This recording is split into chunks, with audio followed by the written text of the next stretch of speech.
Hello everyone and assalamu alaikum and welcome back to my YouTube channel. This is Introduction to Psychology Part 2 by Dear Knowledge, and in this video you'll be learning about insight learning, and that's all linked with the Kohler smart chimp. The aha moment when Sultan the Chimp joined two sticks and proved insight exists. So this is going to be chapter 3 learning lesson 2 part 8. So we're gonna start with the Kohler's Smart Chimp Insight Learning, the aha moment when Sultan the Chimp joined two sticks and proved insight exists. So I'm gonna start with the proper definition, what actually is insight learning. So this is going to help you in understand the topic more easily.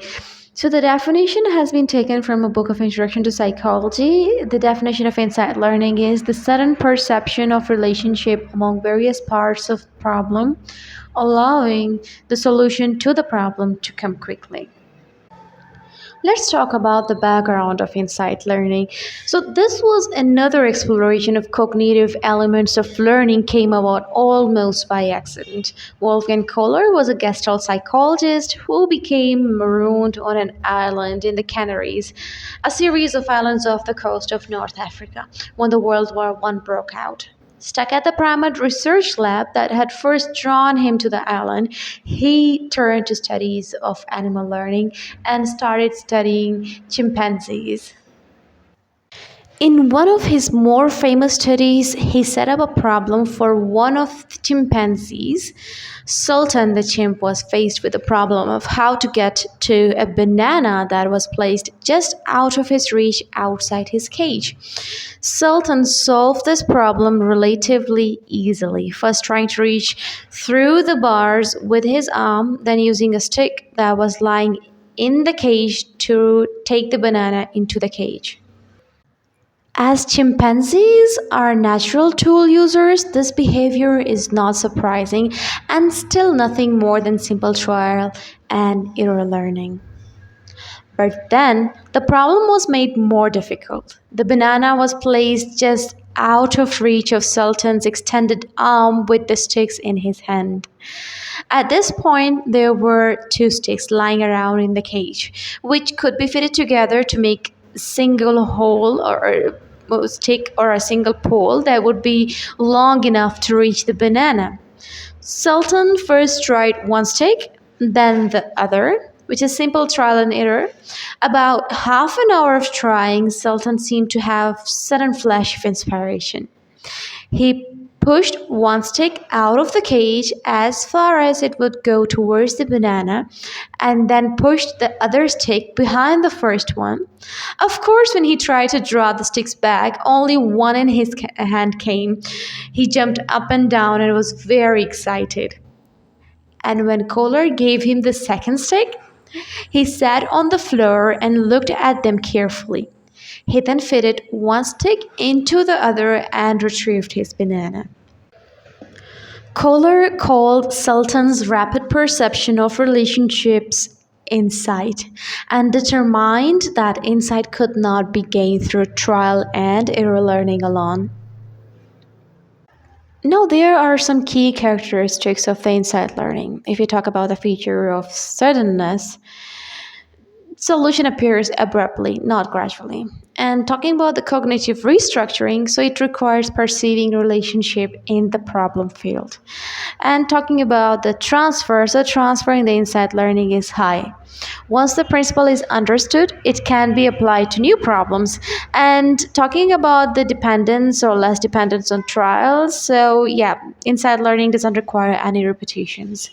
And about the role of the prior experience, so according to the insight learning, past experience helps, but the final step is mental.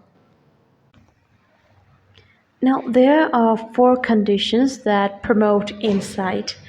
Number one is maturity. Organism must have enough cognitive ability. Number two is prior experience, past exposure to similar elements. And number three is time to think, which is a period of incubation, often happens before insight. And number four is understanding the goal, which is clear perception of what needs to be achieved. Now let's talk about the practical application of insight learning. Insight learning is also used to explain human problem solving, creativity, and learning in education. For example, solving a maths proof suddenly or understanding a concept in physics after struggling. If you have any other related example, you can share that in the comment section with us. Let's talk about the criticism of the insight learning. So the criticism of the inside learning include trial and error, which still explains it. Thorndike and other behaviorists said animals learn by trial and error plus reinforcement. So they argue Sultan tried many times, failed, and eventually the right action was rewarded with a banana. That's enough. You don't need to add insight. And another criticism is that it's hard to prove it's really insight. Critics say, how do we know Sultan didn't just get lucky? Maybe after trying for an hour, he accidentally joined the sticks. We can't read Tim's mind, so calling it a sudden aha is just guessing. Now, another criticism is that not all animals show insight.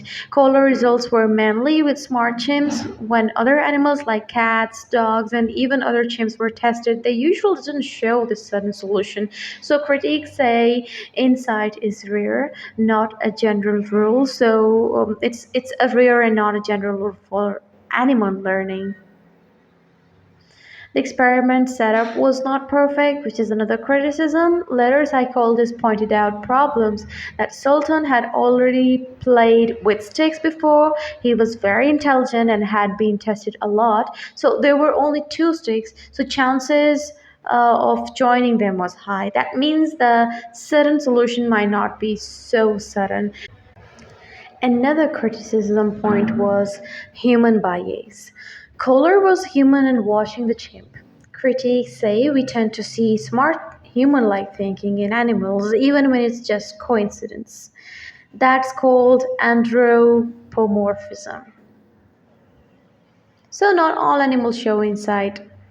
Kohler results were mainly with smart chimps, and you cannot apply it on all animals. What's the critics say? Now, how trial and error learning is different from insight learning. Let's talk about the main difference between them. The trial and error learning needs association plus reinforcement that leads to the habit formation, whereas the insight learning includes cognitive plus perception that leads to the understanding of the problem. So that was all about today's video. Don't forget to like, share, and subscribe, and share your feedback and thoughts with us in the comment section as well. You can also follow us on our other platforms as well. All the links are shared with you on the screen. And that's all for today. Till the next video. Allah Hafiz.